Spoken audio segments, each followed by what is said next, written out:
بسم الله الرحمن الرحيم، والصلاة والسلام على أشرف المرسلين سيدنا محمد وعلى آله وصحبه أجمعين. صلاة ينفرج بها الكرب وتنحل بها العقد. اللهم اغفر لي ولوالدي وللمؤمنين والمؤمنات يوم يقوم الحساب.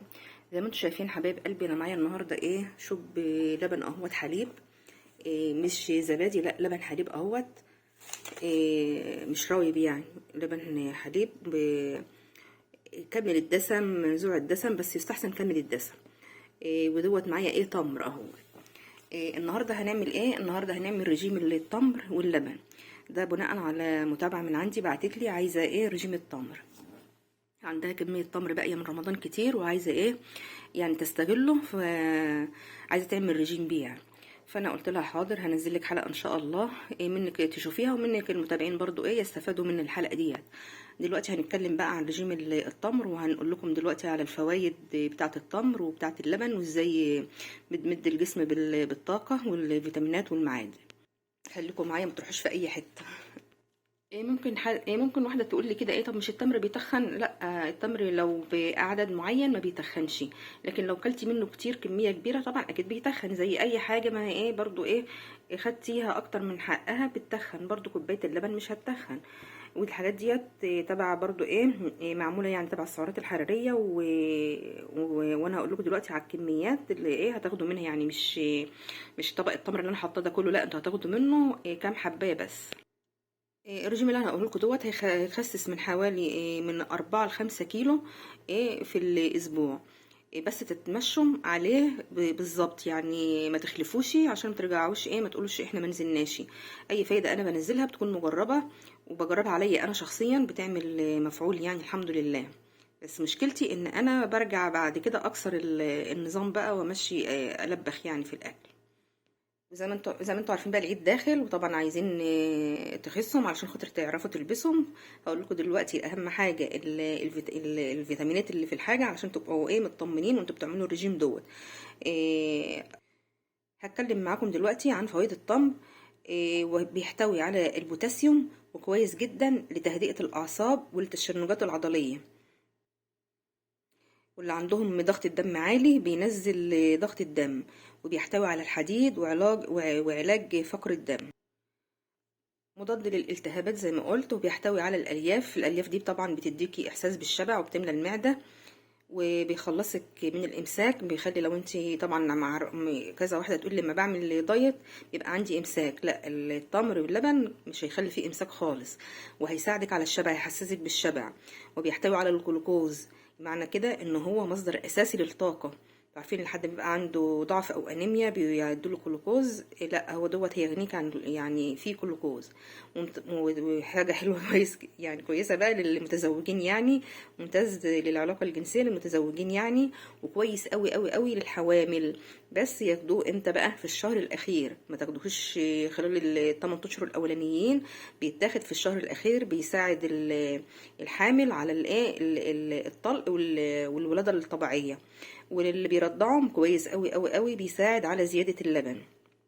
وكويس جدا للتركيز للطلبه طبعا اللي هم يعني عايزين يركزوا في المذاكره، واحنا كمان لان احنا برضو بنبقى ننسى، فهو برضو هيساعدنا على التركيز. طيب احنا قلنا كده على فوائد التمر وعرفنا. طب فوائد اللبن، طبعا فوائد اللبن ديت معروفه عندنا كلنا، ان هو بيمد الجسم بالطاقه، وحلو جدا جدا كالسيوم للعظم، وفيه فيتامين سي يعني بيقوي العظم، وقليل السعرات، يعني ما عنده مفهوش سعرات كتيره. طب هنخش بقى دلوقتي بقى على نظام الدايت. ورقه وقلم بقى واكتبوا معايا. هناكل من 5 وجبات في اليوم. 5 وجبات، 5 وجبات، بس الوجبات بقى مش وجبات، هي الوجبات عبارة عن هتخشوا معايا اهوت وتكتبوا ورايا وتشوفوا. اول وجبة ودي هتبقى الفطار، وتستحسن يعني تكون الساعة 9 الصبح او 10، ماشي كده. وهي عبارة عن 5 وجبات زي ما قلت لكم. هنبتدي دلوقتي بالوجبة الاولى، وهي كوب من الحليب اهو، مع 5 حبات من التمر. يعني مش هناخد بقى هناخد 5 حبات بس، 5 حبات وكوب حليب دوت الفطار. هنيجي بقى بعد الفطار بحوالي ساعتين، طبعا اكيد هتكوني جوعتي يعني. إيه، هتشربي فنجان قهوة بدون سكر، بس ما تقليهاش، خليها يعني وسط كده، مع مع 3 حبات من التمر او كوبايه شاي. حلو كده. طيب هنيجي بقى لوجبه الغدا. وجبه الغدا عباره عن ايه؟ 7 حبات تمر زائد كوبايه لبن. برضو هنجيب بقى سناكس اللي هي الوجبه الرابعه. 3 حبات تمر ومخلوط عليهم ايه؟ معلقه صغيره جنزبيل. معلش ممكن الجنزبيل يكون يعني في ناس ما بتحبهوش بيقول حامي، تعالي على نفسك شويه وخديه، يعني هيفتت الدهون تفتيت كده. في العشاء بقى، وتبقى العشاء دوت يعني ايه حوالي الساعه 7 كده بالليل. 5 حبات تمر وكوبايه لبن. حلو كده يا حبايبي، ولا في اي اسئله تانية؟ هقول لكم تاني، هو عباره عن 5 وجبات. اول وجبه الساعه 10 اللي هي الفطار، عباره عن كوبايه لبن و5 حبات تمر. بعديها بساعتين هناخد فنجان قهوة ساد يعني من غير سكر، مع 3 حبايات تمر او كوباية شاي. مش يعني ما بتحبيش القهوة اعملي شاي، او نوعي يوم كده ويوم كده.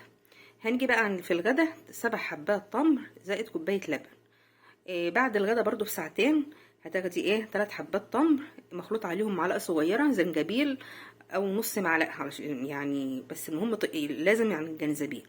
وفي العشاء بقى طبعا ما يتعداش الساعة 7، 5 حبات تمر زائد كوباية لبن. خلاص كده. بس هنيجي بقى قبل كل وجبة أكل هناخد كوبايتين مية. كوبايتين مية هنشربهم قبل كل وجبة، يعني دول 5 وجبات، هتاخدي قبل كل وجبة كوبايتين مية، بما يعادل كده 2 لتر من من المية. وطبعا بقى ممكن تشربي مية في أي وقت، يعني المية حلوة كلها برضو معادن وبتفيد الجسم. يا رب الحلقة تعجبكم وتستفادوا منها، وبعد ما تنفذوها ان شاء الله تكتبوا لي في التعليقات عملت معاكم ايه. اشوفكم في حلقة جاية باذن الرحمن. مع الف سلامة.